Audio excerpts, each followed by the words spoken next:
Bien, muy buenas tardes a todas las personas que pues se conectan desde este momento 6 de la tarde en punto de hoy domingo 3 de mayo a esta transmisión en vivo por Instagram. Comenzamos esta iniciativa de 15 minutos con personas que tienen mucho que contar para informar, para guiar, para inspirar. Hoy la conversación la tendremos con Antonio Ledesma, quien es líder opositor venezolano, hoy en el exilio en España. Vamos a tener esta conversación breve sobre actualidad país y también sobre lo que viene para Venezuela. Sobran las palabras, obviamente, para presentar a esta persona muy querida por todos los venezolanos, pero particularmente por nosotros, los guariqueños, puesto que Antonio Ledesma nació en San Juan de los Morros, aquí en Guárico, donde estudió en la escuela Doctor Vicente Peña y en el liceo Juan Germán Rocio. Él es abogado, se graduó con honores en la Universidad Metropolitana, donde recibió el título de especialista en gerencia pública. También estudió en el IESA, militó en Acción Democrática desde joven, fue secretario y luego diputado de la Asamblea Legislativa Regional del Estado Guárico, también fue diputado en el extinto Congreso Nacional, fue gobernador del Distrito Federal, del antiguo Distrito Federal, fue miembro del Senado de la República en el antiguo Congreso, donde llegó a ser vicepresidente. Fue alcalde del municipio Libertador de Caracas, fue designado vicepresidente de la Unión de Ciudades Capitales de Iberoamérica y ya en el año 2000 renunció a Acción Democrática y fundó Alianza Bravo Puebla, una organización amiga donde hay además seres humanos de gran valor. Luego de 2008 a 2015 ejerció como alcalde metropolitano de Caracas y dejó de serlo ese año 2015 producto de una detención arbitraria de la tiranía después de él haber firmado junto con María Corina Machado y Leopoldo López el Acuerdo Nacional para la Transición. En el 2017 se fugó y hoy, como les dije, está en España. Ha recibido premios, el Premio Libertad de Cádiz y Sájarov y la Medalla de Honor en el grado de Comendador en 2018 otorgado por el Congreso de Perú. Así que, bueno, sin más, yo voy a darle la bienvenida a nuestro Ledesma. Y bien, recordando, Antonio, que ya está conectado a esta transmisión, que serán 15 minutos breves. Antonio, ¿cómo estás? Un gusto saludarte. Muy bien. Muchas gracias, Pedro, por esa generosa presentación. Ya de entrada, rapidito, mi saludo con este grito de lucha. Arriba, corazones, especialmente a mis queridos y queridas guariqueñas. Yo esté Así donde es, bueno, esté, te mandan además siempre digo que me muchísimos. siento orgulloso de ser hijo del Guárico. Sí, te Guárico agradezco lindo y muchísimo. querido, como escribió Reinaldo Armas. Así es, muchísimos saludos de parte de personas de distintas partes del estado que recibieron con buena noticia pues esta conexión que tú y yo estaremos teniendo, que como te he dicho, Antonio, y se lo he dicho, se lo he venido diciendo en las redes, serán 15 minutos cronometrados. Vamos a conversar de distintos temas, distintos puntos de interés y bueno, vamos a arrancar de una vez, comienza el cronómetro a correr, Antonio, y yo quiero hablar contigo primero de una idea. Muchas personas dicen que en Venezuela hace falta unidad. Muchos quieren ver la foto de todos los partidos, de todas las tendencias juntos, pero al final yo que recorro el estado de Guárico y estoy con gente pendiente de la gente en todas partes del estado, te digo que Venezuela está más unida que nunca. Los venezolanos estamos más unidos que nunca en una aspiración y en un objetivo que es salir de las mafias y luego reconstruir este país con bastante trabajo. ¿No crees tú más bien, Antonio, que lo que hace falta es depurar? Porque la gente ha estado allí haciendo siempre lo que ha tenido que hacer y lo que ha fallado es la conducción política, pues que no ha estado en consonancia con ese sentido. Siempre es bueno lavar el alma, el espíritu, rectificar. Para mí la autocrítica es el mejor camino, la mejor ruta para reencontrarnos con la verdad, con lo que corresponde. A veces ese tema de purga suena a los bolcheviques, a aquellas que más que depuraciones eran persecuciones. Pero en este caso creo que tenemos una responsabilidad compartida, el pueblo, los ciudadanos. A veces los ciudadanos terminan eligiendo o dándole la confianza a quienes menos merecen esa confianza. Por eso es importante que la gente participa. En la medida que la gente se abstiene y se limita simplemente a decir yo no soy político, no vivo de la política, o le dicen a los jóvenes no se metan en la política, oh, qué cochino, qué sucio, eso no. La política seguirá siendo vista como algo sucio en la medida en que no sea manejada por manos limpias, en que no renovemos las conducciones y que no corrijamos los desvíos que lamentablemente causan tantas decepciones. Ahora bien, Antonio, hemos visto obviamente actuaciones, y específicamente me refiero a los diálogos, a las negociaciones, que lejos de contribuir al avance de nuestra lucha, la han detenido y nos han hecho atrasar. ¿Qué opinas tú? Han sido errores muy costosos que no se pueden seguir cometiendo. Y quienes han venido marcando la pauta desde el punto de vista estratégico, creo que deberían rectificar o por lo menos dar el paso a quienes están apuntando y empujando una táctica o una operación política que se corresponda con lo que necesita el pueblo. Más que errores, yo no sé si hay algo sórdido, pero en todo caso han sido dislates. Y no lo digo ahora en esta conversación contigo, Pedro. Aprovecho a refrescar la memoria de la gente que nos está viendo, que estando preso en mi casa el 31 de julio del año 2017, me atreví a hacer un video en el que decía que era insólito que no se hubiese designado en el mes de febrero o de marzo del año 2016 el nuevo Consejo Nacional Electoral, no se hubiesen designado los nuevos magistrados, porque la gente que votó por los diputados en diciembre de 2015 no estaba esperando que se hicieran modificaciones de leyes, que eso corresponde a un parlamento, pero en el caso de Venezuela la situación era tan excepcional que lo que tenía la gente entre pecho y espalda era la firme esperanza de que saliéramos de Maduro y su tiranía desde el mismo año 2016. Y este no es un planteamiento nuevo. Ahí tengo atrás una fotografía que me regalaron el diputado Stefanelli, un dibujo donde aparece María Corina y Leopoldo López. Eso fue en mi oficina. Esa fue una fotografía tomada a eso de las 7:30 de la noche del 12 de febrero del año 2014, cuando ya se anunciaba que iban a llevarse preso a Leopoldo, y Leopoldo en una reunión con María Corina y conmigo nos dijo que él estaba decidido a enfrentar la justicia. Algunos lo llaman un error, pero a mí me parece que fue un acto muy valiente de Leopoldo de encarar la situación, y esa fue la fotografía que me recuerda a mí el movimiento La Salida, del que no estoy arrepentido, todo lo contrario. Creo que eso fue un gran aventón que le dimos al pueblo de Venezuela. Nos han perseguido a Leopoldo, María Corina y a mí por haber propuesto, por ejemplo, en enero, febrero del año 2015, la transición. Y fíjense ustedes que sin ser brujos, sin ser nosotros pitonizos, parece que teníamos razón cuando hablábamos ya en el 2015 de la urgencia de una transición para ahorrarnos todas estas desgracias. Eso iba a preguntarte precisamente, Antonio. Hay muchos que están planteando hoy una transición con la participación de la tiranía, miembros, gente vinculada a la corrupción, al narcotráfico, al terrorismo. Te pregunto, ¿sigue vigente el espíritu del Acuerdo Nacional para la Transición del año 2015? ¿Ha cambiado un ápice el mandato que los venezolanos nos dimos en el plebiscito del año 2017, el 16 de julio del año 2017, que tenía un mandato claro, que es avanzar a la transición y renovar este país desde el punto de vista institucional? No ha cambiado porque los valores y los principios no se pactan. Nosotros estamos defendiendo una causa que tiene simientes principistas y tiene una contextura, digamos que programática, que se basa sobre todo en valores. Y por eso mal pudiéramos nosotros hacer conciliábulos o hacer tratativas con quienes son los responsables de la catástrofe que está viviendo en Venezuela.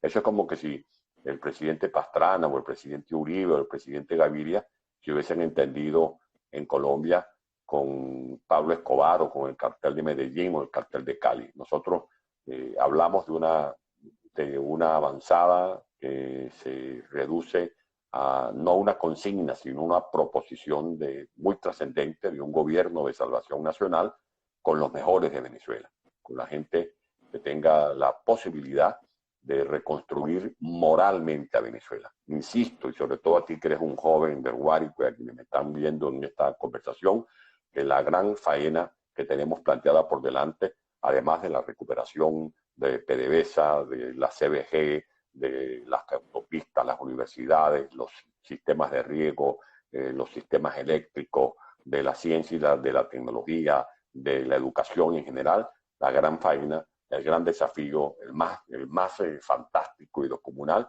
va a ser la reconstrucción moral de Venezuela. Tu evaluación del gobierno interino de Juan Guaidó, Antonio. Ha tenido, creo que hubo una pérdida de tiempo muy costosa, que fue, por ejemplo, el diálogo de Oslo y de Barbados.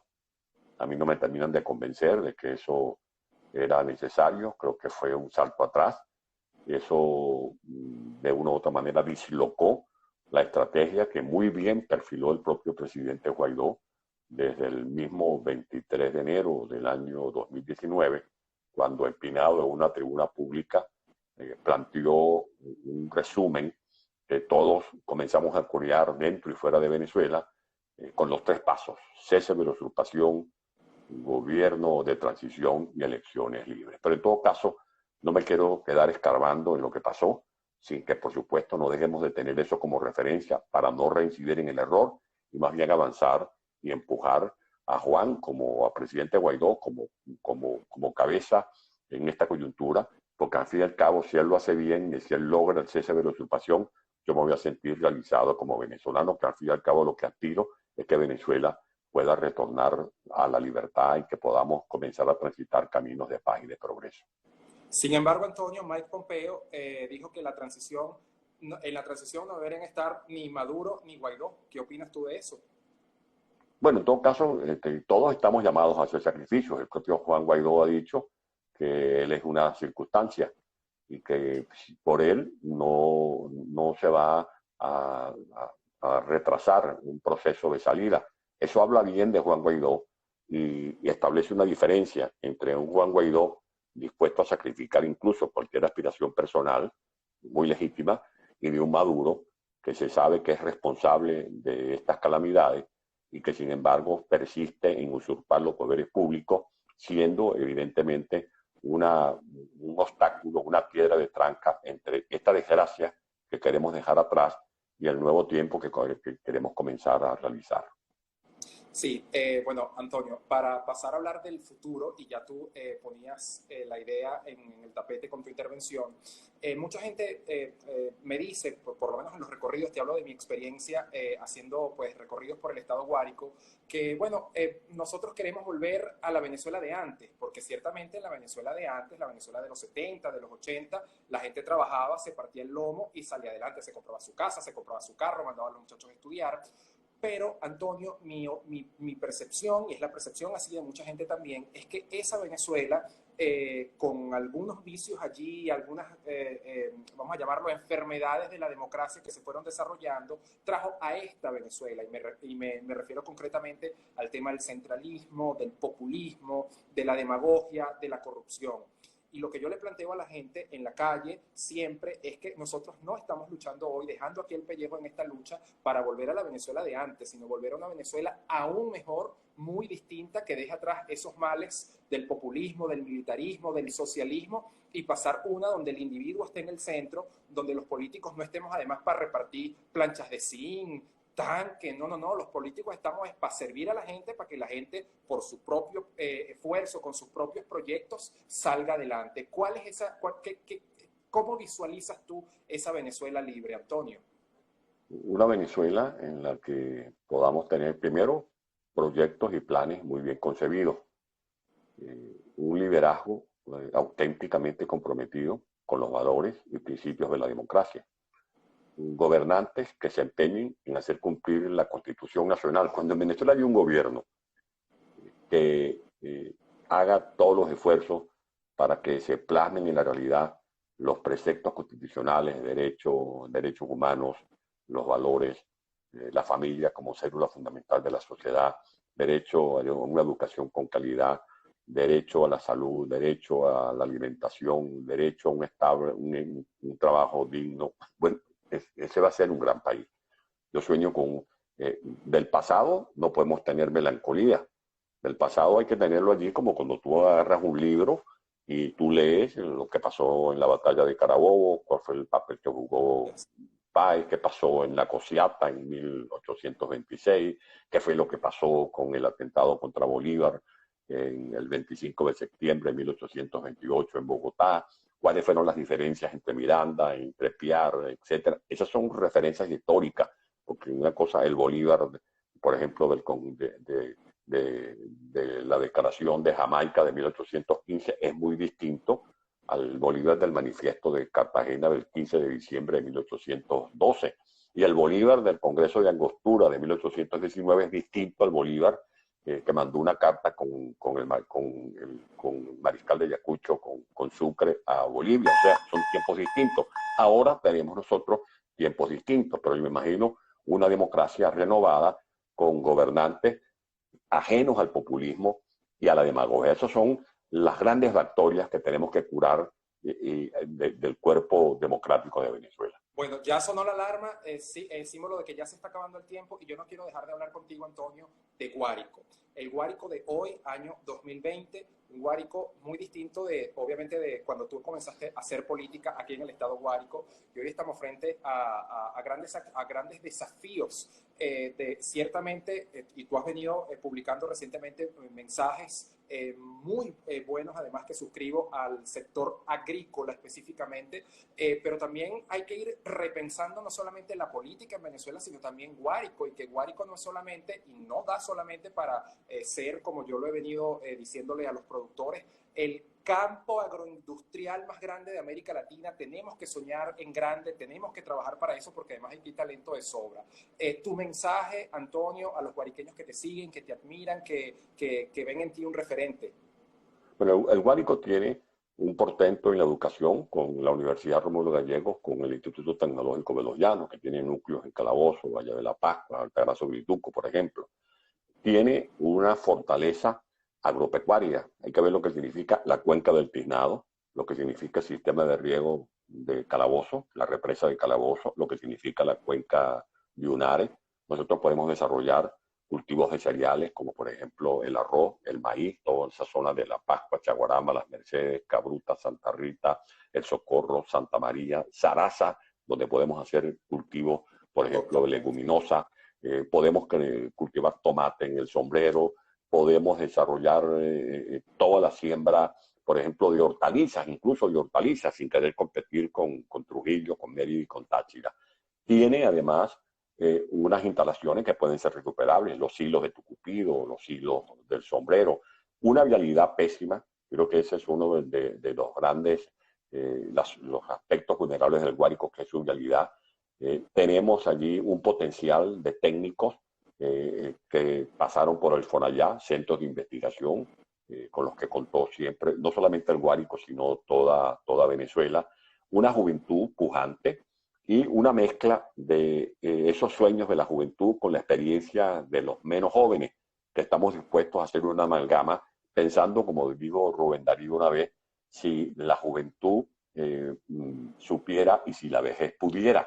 A veces hace falta la experiencia, los conocimientos y la fuerza de los menos jóvenes con los que están abriéndose camino para ser protagonistas de los grandes cambios en Venezuela. Esos esquemas, Antonio, de que, bueno, vamos a esperar a que el gobierno me dé un crédito. No. Aquí los que queremos servir al país desde Guárico tenemos, bueno, ¿qué le hace falta a nuestra gente? El gran crédito, mira, ir a fuentes de financiamiento diversas, organismos internacionales, hay que ir abriendo también el compás. En este momento, en Venezuela hay 170.000 unidades de producción con deterioro.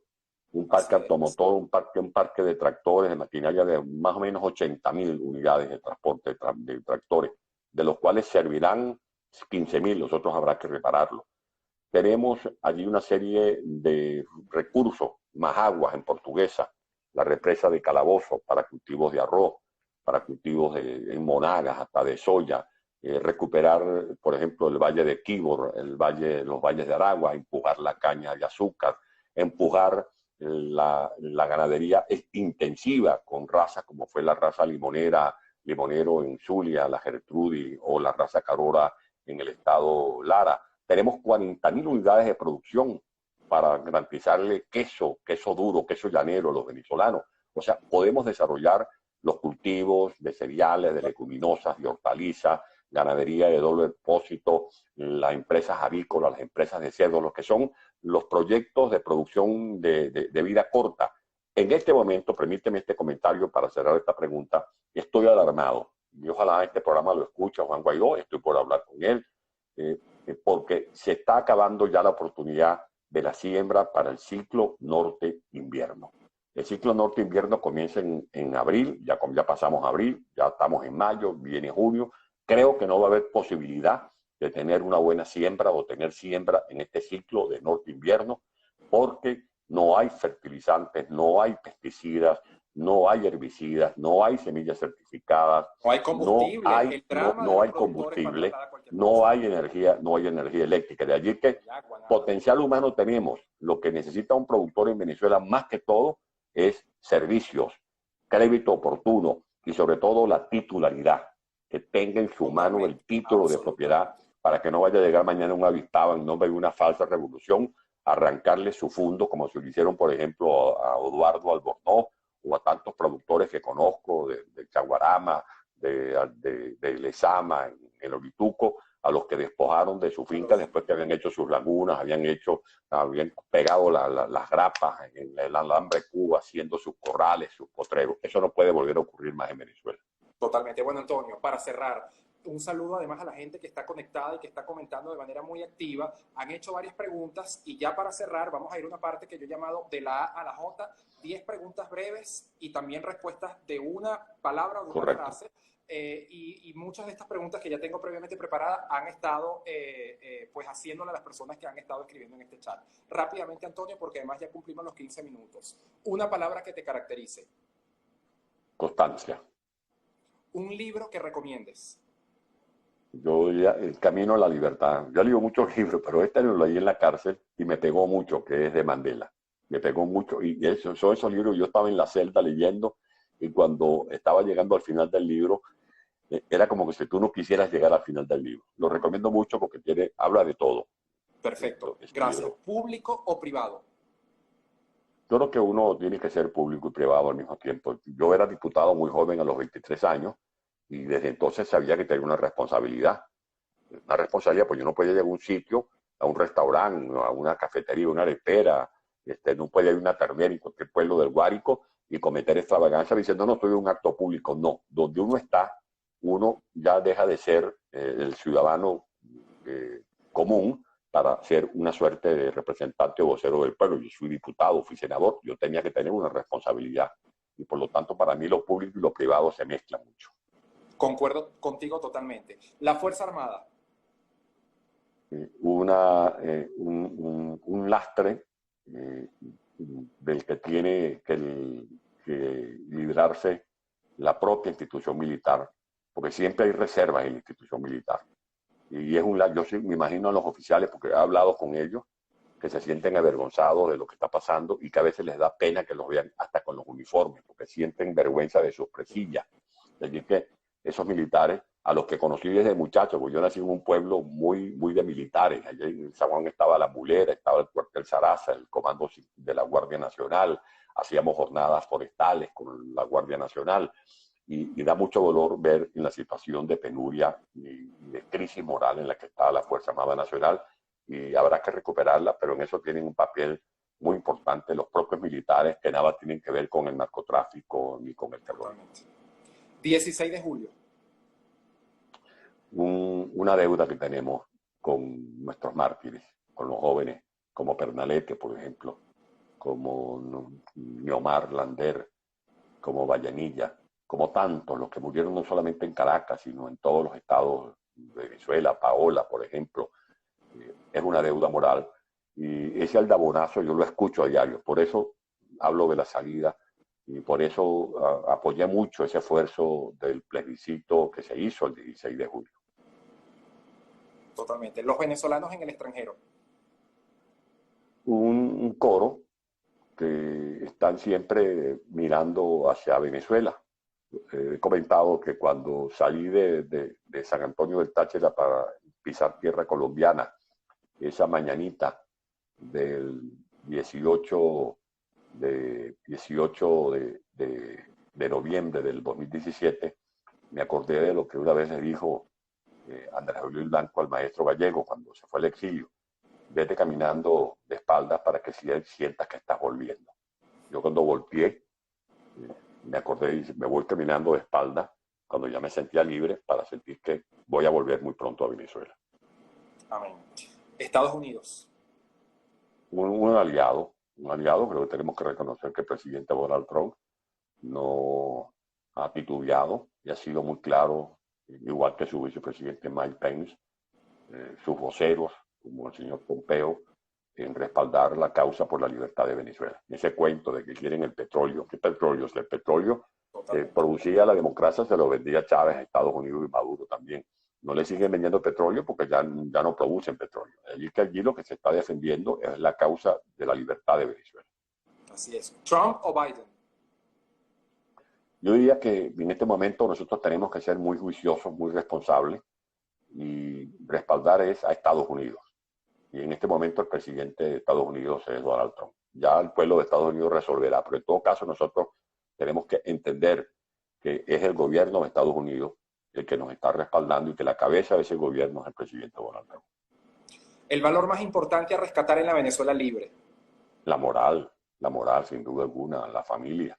Y toda razón tenía el Libertador cuando dijo: moral y lucha son nuestras primeras necesidades.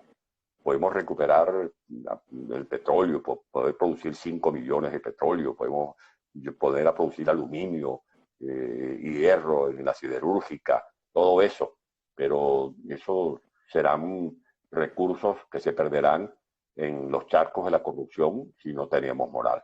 Moral familiar, porque tú puedes tener un técnico graduado en Harvard o graduado en Yale, en cualquier universidad del mundo, pero no se trata simplemente de títulos académicos, sino de corazón, de conciencia y de sentido de responsabilidad. Que entendamos, como lo decía Miguel Rodríguez, que hizo una renegociación de la deuda con un descuento de más del 70% favorable a Venezuela en 1989 y no se quedó con un centavo. Fue una política económica transparente, prístina.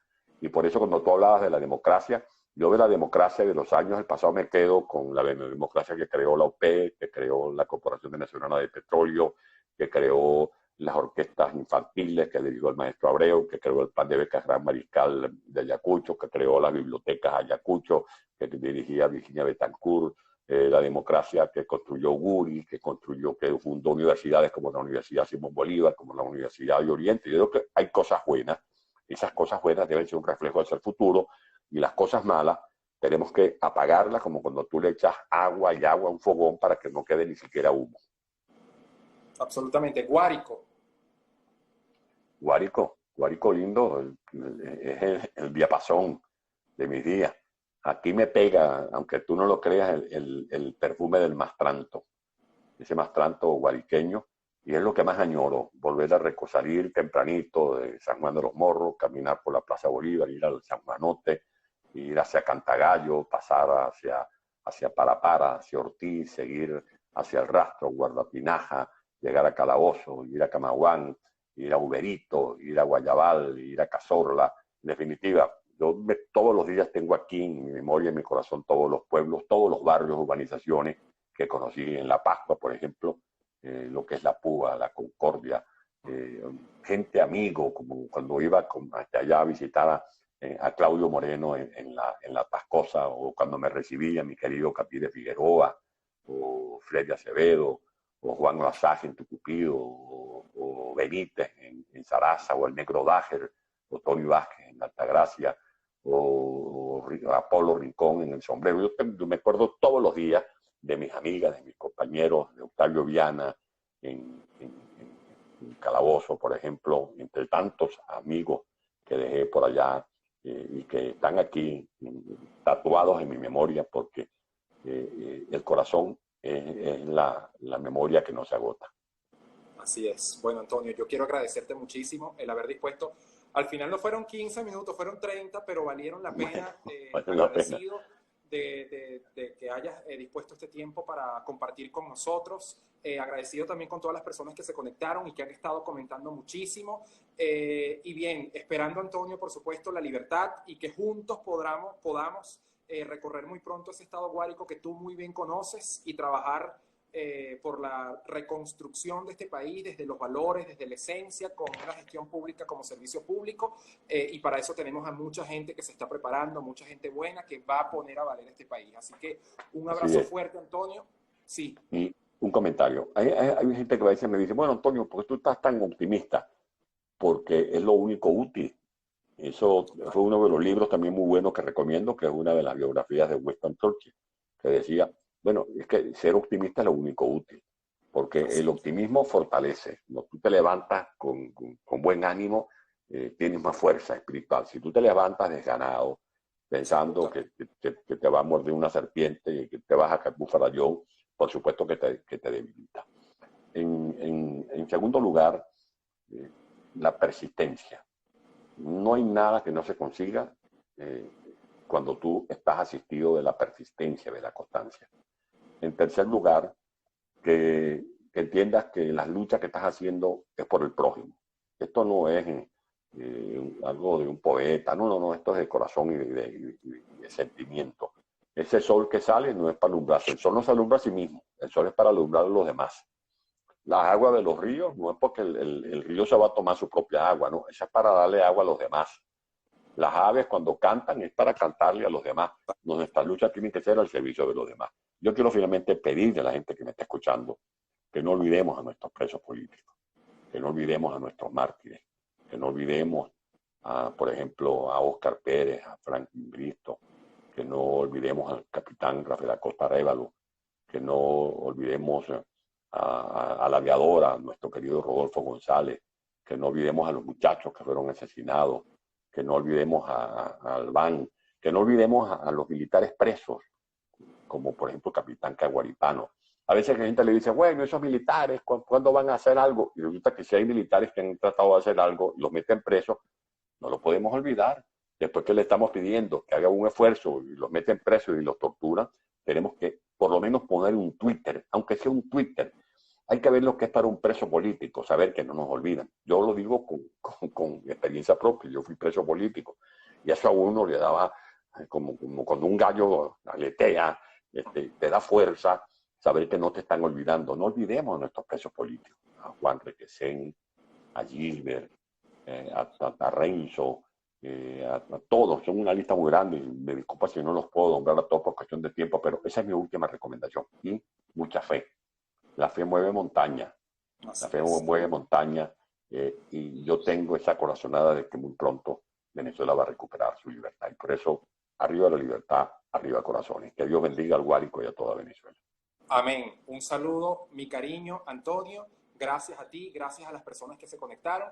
Y nos volvemos a ver 15 minutos con este miércoles 6 de mayo a las 6 de la tarde estaré conversando así mismo, pero con María Teresa Velandria, embajadora de Venezuela en Brasil, sobre todo este desastre que está ocurriendo con nuestros compatriotas alrededor del mundo. Agradecido, Antonio, y agradecido con todos. Gracias a ti.